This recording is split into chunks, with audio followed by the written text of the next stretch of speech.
Hi, good afternoon. Welcome to the Cover Chatcast. My name is Tracee Dunblazier. I am the president of Cover, and we are the Coalition of Visionary Resources, a trade organization for the mind, body, spirit marketplace. And today I have one of our newest members, but one of the founding fathers of the New Age movement. He has an enormous body of work. He's an Emmy Award winner and media research industry leader, and also the founder of the Human Effectiveness Institute. .org. It's an online operation. His name is Bill Harvey. So I'd like everybody to welcome Bill. Just a little bit about his worldview, being open-minded, scientific, inclusive of the possibility that the universe is consciousness, and that each of us experiences consciousness of the universe as our own. Reality at its core is consciousness, and understanding that matter and energy are phenomena projected within that consciousness. So these are some of the topics that he teaches about and writes about and that he values. So welcome, Bill. It's so good to have you here. Oh, great to be here, Tracee. Thank you so much. Absolutely. So we were just talking a little bit about, and I'd love for you to revisit. We were talking about how what was once a New Age movement has become the new norm. You know, the generations starting with Gen X and the millennials, there's a mass exodus from organized religion in the ways that we've known it. And people are now opening up to a more comprehensive, earth-based relationship, cosmic relationship to each other on a lot of levels. And so talk to me about what you think about that. You've been here for all of it. Well, back then in the 70s, there was a tremendous positive hope for the future. Parents were starting to bring up their kids in a new way, which was more open-minded, not about necessarily the rigid structures of existing religions, but more about kindness and the basic principles Jesus taught, but without coloring it with any specific label or religion. Right. And so those kids have now had kids and have continued that process. So Pew, the people who do all those great surveys, Pew reports that in the last 20 years, people who consider themselves church-going has dropped from 90% to 70%. Wow. And yet, you and I know that that's concealing a completely counter trend. Right. About not so much church-going, which is more about a ritual, more about projecting an appearance, or community. Yeah. But something, much more intimate, wrapped up in people themselves, that they still have this not only urge, but deep-seated intuition that it's more than just matter and energy. It's more than just an accident. Right. And something more exists. And that feeling is, I think, more pervasive today than ever before. Absolutely. And I think that there's a whole other relationship and almost a voice for that inner pattern. That what we experience inside is completely mirrored on the outside on all levels of how we relate to each other, to the cosmos, to the possibility of other life. And now it's no longer the possibility of other life. Now we recognize because I mean this in the best way, but I think of our government as a representative of our lowest common denominator. The people who we need a sense of organization, but whenever there is organization, there is always going to be corruption, because it is a natural part of that process. And so, that now that part of our culture or community has recognized, yes, in fact, we now understand that there is other life in the universe. So it's like it while there was, there are millions of people who already knew that. It's a freeing event, right? It feels like there's a whole new level of common ground that we can share in a way. I think we were talking a little bit about it, feeling like instead of the new age, it's the normal age. It is, we are the new norm. We are, hierarchy of needs, Maslow's work. Yeah. In my for-profit company that does research in the media industry, we've discovered that the stepladder of those hierarchy of needs is a little bit more complicated than Maslow saw. Right. It's amazing that Maslow got so much of it right. Yeah. We're dealing with millions of data points, real empirical data, and we come back to Maslow. We didn't set out to prove he was right or anything. Right. At any rate, at the top of his hierarchy and ours is this self-transcendence level. Right. And those are the people we need in government. Yes. Right. But by the very nature of what government, has become, most certainly, it repels the very people it needs. It attracts people who are attracted to power, which is about halfway down the hierarchy. Exactly. So I don't know. I think that I relate, like how I relate to government is I think it's a necessity.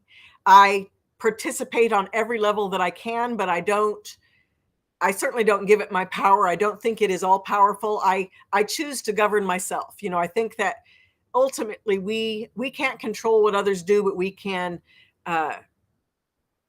honor what they do by choosing it or not choosing it and being honest about that. Yeah. And being a good role model ourselves. Exactly. So and sharing whatever secrets we have for staying in higher states of consciousness. Exactly. So tell me a little bit about the Human Effectiveness Institute. I like that. Who doesn't want to be effective? I was trying for the right words.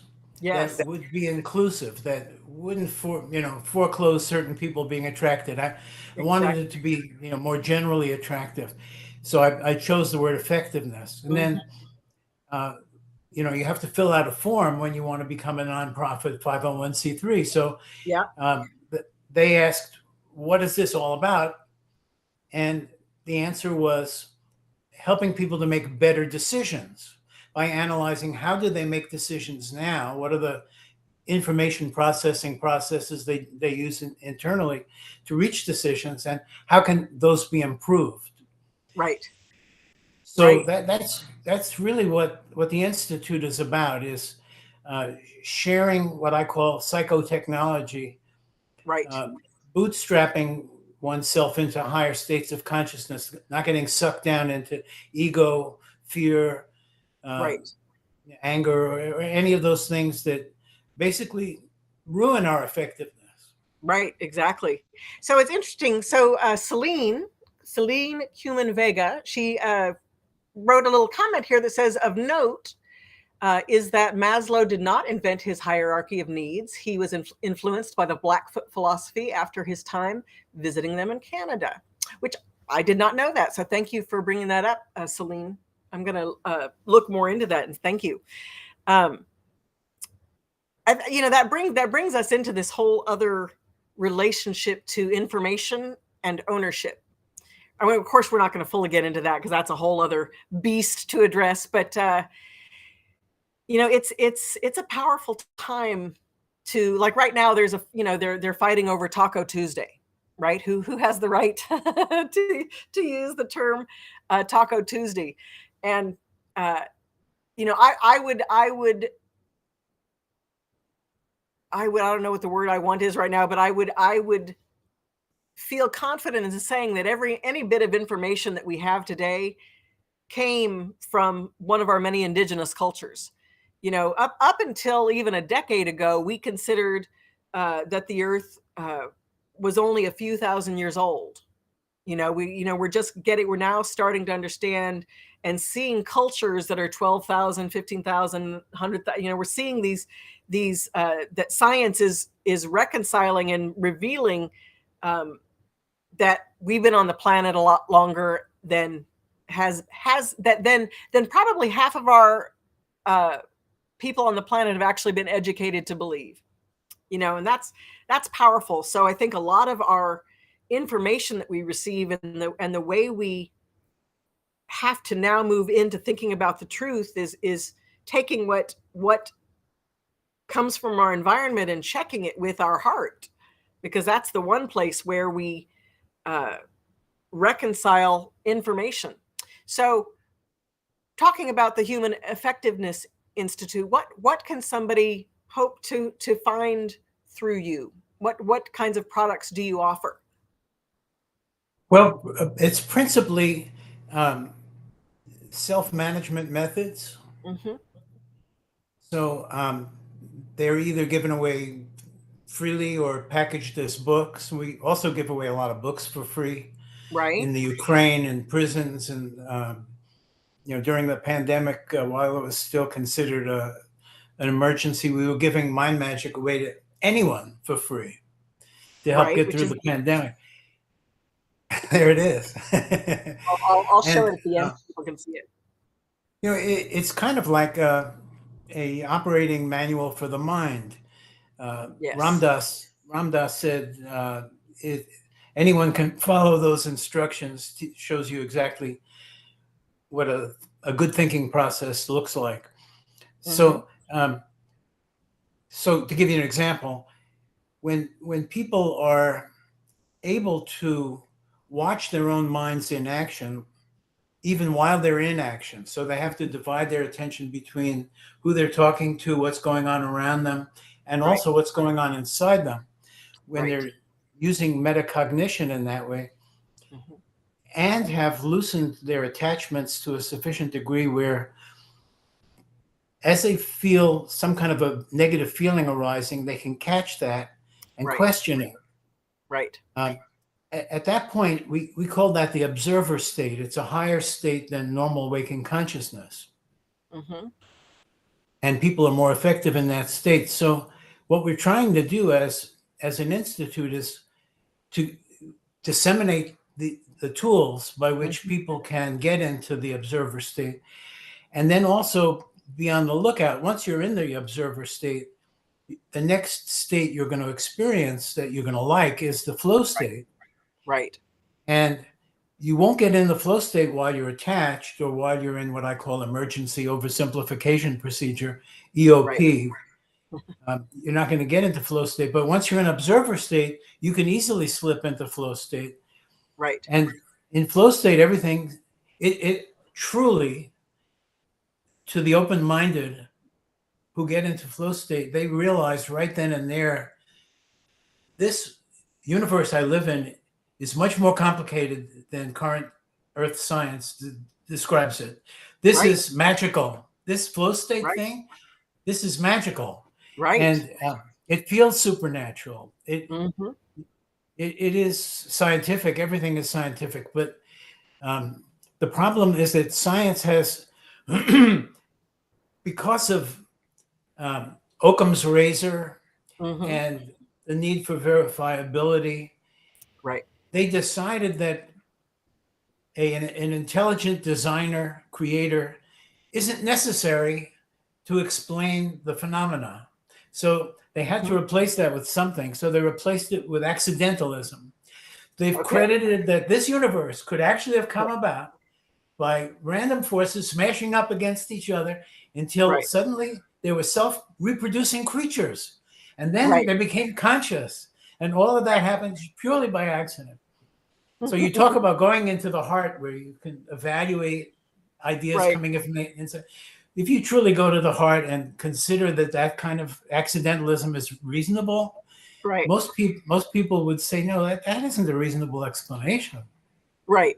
I think that ultimately humanity, we are always going to do whatever we need to do to let ourselves off the hook of whatever belief system is currently, or whatever pattern is currently working when we're ready to break out of it.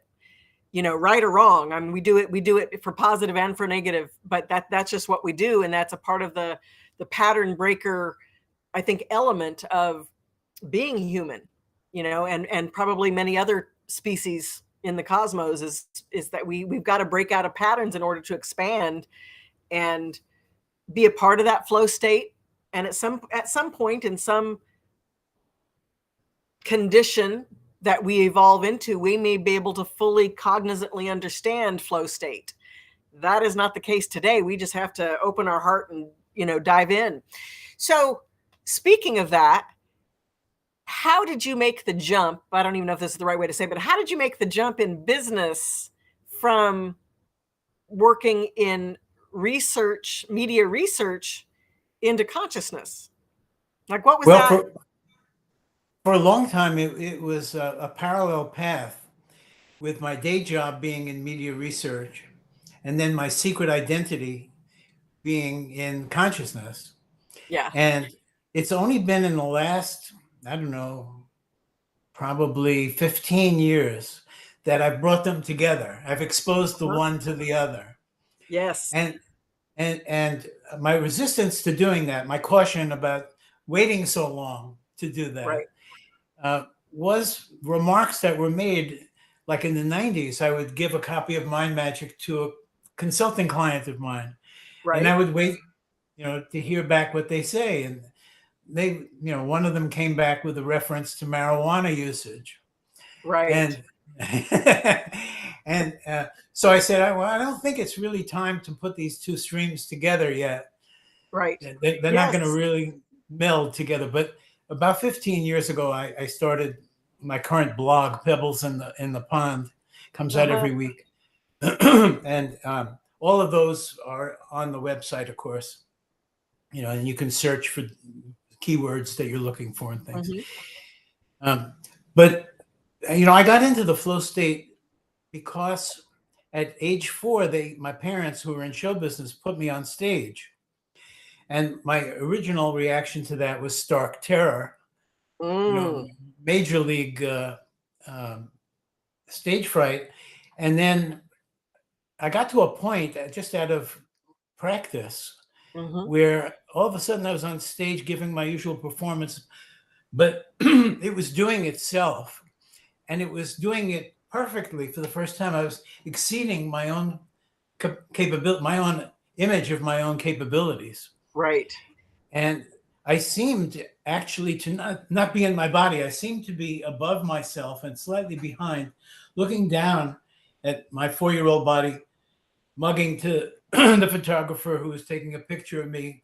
My father was standing next to me on the left. We had 2 microphones. Right. It was a stand-up comedy act. And so I knew something was happening, and I wanted it. I wanted more of it. I wanted it 24/7. And so that became a lifetime ambition of studying. How do you get back there, and what is it? Right. Right. That's powerful. I totally understand. I think that the shift for me of, my hidden psychic self, my mediumship, when I was about 30, it was the first time that I kind of came out and people started to know about me, but it had always been my secret. I never shared it in my family ever. We had a lot of mental illness in my family, so it was not safe to do that. And so, and that's about the time that I began working professionally and created my business. And it's, I feel so honored and grateful to have a life where we can now begin to integrate all the truths that we are into how we bring our creativity to the world, and how the world repays us, to take care of ourselves for that. So that's a powerful story to really remind people that giving yourself permission, and not, we are very lucky today with, like I said, the new age world is no longer alternative. It is the way, and it is becoming the way, and it includes everyone, whether or not you have a religion or you don't, right? But there is a common ground of spirituality that we all follow, and the reminder that you can that you are entitled to have all of those things, all of those ways that you express yourself be integrated rather than having to separate them out for the benefit of others, Totally. And what I'm trying to do in my work, now that I'm straddling the media world and the consciousness world, is to ask people to just consider all possibilities all over again. Start from scratch, clear the slate, no assumptions, and then observe things, observe your own hunches. Yes. Keep a record of your hunches and see whether they come true or not. Right. Also, telepathic experiences. If you seem to be able to read someone else's mind, ask them, were you just thinking, Bubba? And keep a log of that also. Right. And then synchronicities. You're thinking about something, and then somebody on the radio or in television or somebody standing nearby says something that has direct relevance to the thought you just had. Right. As if the universe is listening in and wants to let you know that you're on the right. Keep thinking about that. Absolutely. Kind of reinforcing that. Keep track of those synchronicities. Anybody who has any statistics background at all will quickly realize the odds against so many things being purely coincidental, right, is astronomical. Right. And it's funny that you bring that up, because today there is marketing software that our computers and our phones, they literally hear us talking, they see what we write on social media, and they give us more of it. So there's an algorithm that does what we already do. It's a mirror of who we are, not a teacher of who we are. And I think that people are just becoming aware of it, and it's really easy for people to say, oh, well, that's just this algorithm. And like, no, the algorithm was created because this is how we are. We do have motivations and interests, and the interests are at a more surface level, and they reveal the underlying deep motivations that we may not even be aware of. Right. The patterns, the frozen patterns that we have that are so hard to change. Yes. They tend to be explained by one of the motivations that goes deepest. It's belonging. We want to belong with everyone else. So of course we follow the herd. Right. And then, in our accelerating culture where we get more and more information to process every day and more distraction. Right. And this started, quite some time ago. It became what we did as a species. Rather than thinking for ourselves, we were given a few different choices to make. We could either be a communist or a capitalist. Right. We could either be right wing or left wing, and that made it much simpler. We could either, we could belong to some huge thing. We just had to choose which one. And usually by that point in our life, we'd already chosen subconsciously which one. So we kind of fell into that one. Right. So, and then the more we repeat a habit, the more those neurons are training themselves to make it a stronger habit. Exactly. So thousands of repetitions later, we try to, wipe the slate. That's you're asking for a lot, Bill. Right. Exactly. So we've got a few minutes left, and I wanted to talk a little bit about your Mind Magic: Doorways into Higher Consciousness. And in fact, I'll show you here. It is the Coalition of Visionary Awards, the COVR Visionary Awards 2023 Iconic Silver winner. And so tell us a little bit about this book, how it came about, and why you think, because it was one of your first books. I think it was and it's having a resurgence. So it's connecting with people today. So tell me a little bit about that. It was a compilation of all of the instructions I gave myself in order to get into the higher states, observer state and flow state. And so it, unlike most books, it doesn't actually lay out a theory and then go from point to point and support the theory with quotes from others. It goes right into, here's a tool, here's another tool, here's another tool. And the tools are grouped into 12 chapters. Right. So, you know, one of them is about observing your own behavior and wondering why you're doing certain things. Right. And another is about, do you often give the same reaction when asked the question? You just play a tape? You know, it's the way you answer that question. Why not give it fresh thought?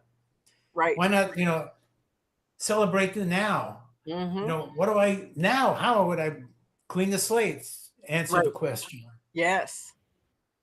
And you know, so there's 12 guiding principles, but lots of individual tips. So it's maybe 1,000 different tips about what worked for me.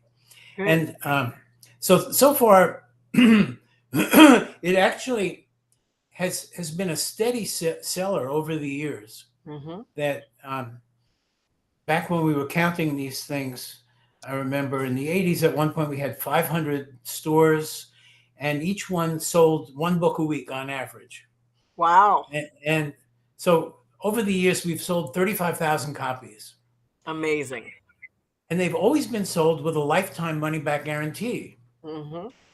So as we, you know, counted up how many people chose that guarantee, it's 11 people.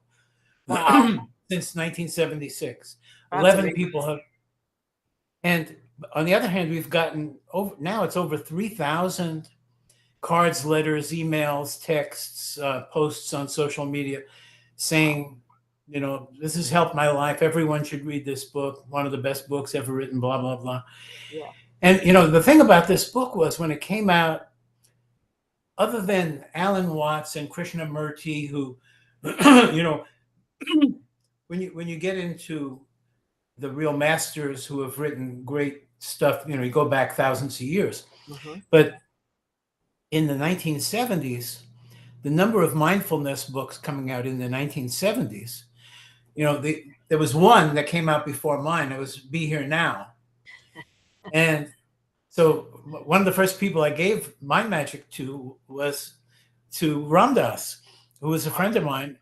And then Ram Dass gave me this great quote about, you know, teachers are how to think. And then Dan Goleman, who you know, is famous for emotional intelligence.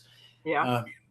He said it will unlock your mind and give you new creative vistas. So it was a very unusual book for the time. Right. But fast forward till now.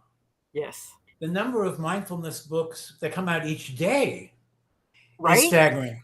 And they all have something to offer. Absolutely. They all have their own perspectives. It's all positive. It's all great stuff. We're producing great stuff. We're all producing great stuff. And it's catching on. You know, more people are writing self-publishing. And now there's this wonderful new phenomenon of life coaches. Right. Yes. You know, when the robots take over all the menial jobs, what are billions of people going to do? Well, you know, they can't all be life coaches, but there'll be a big chunk of them. Exactly. And that'll be a good thing. Life coaches. Absolutely. Well, that's amazing. Look, you know, it has been such a pleasure to have a few of your precious moments of time today and sharing with us your business story and your testimony of faith of how you addressed your life and how you just went for it. So thank you so much for spending time with me today, Bill. My pleasure. My pleasure. Thanks for having me on. What would you like to leave people with in terms of how they can reach you at the humaneffectivenessinstitute.org? That's the best way. And if they click on info, they'll get an email. It'll come right to me, and I respond to everyone. You know, just as a parting thought, I do believe the universe is one consciousness playing all of our roles, and that we're all, that the universe is divine because it has purpose. Right. And the purpose is to reunite the one consciousness, and the mechanism is love. Mm-hmm. Yeah. Amen to that. Absolutely. Celine says, thank you, Bill, for all you've given to the world and with mind magic and all that came after. So thank you, Celine. So thank you for today, and everybody who watched, thank you for joining us here on Cover Chatcast. My name is Tracee Dunblazier. I'm the president of the Coalition of Visionary Resources, and we are the trade organization for the Mind, Body, Spirit marketplace. So if you'd like to get into the Mind, Body, Spirit marketplace, or you have a business and you're not a part of our organization, we want you go to COVR.org and join up. So thank you, everybody. Have a magnificent day.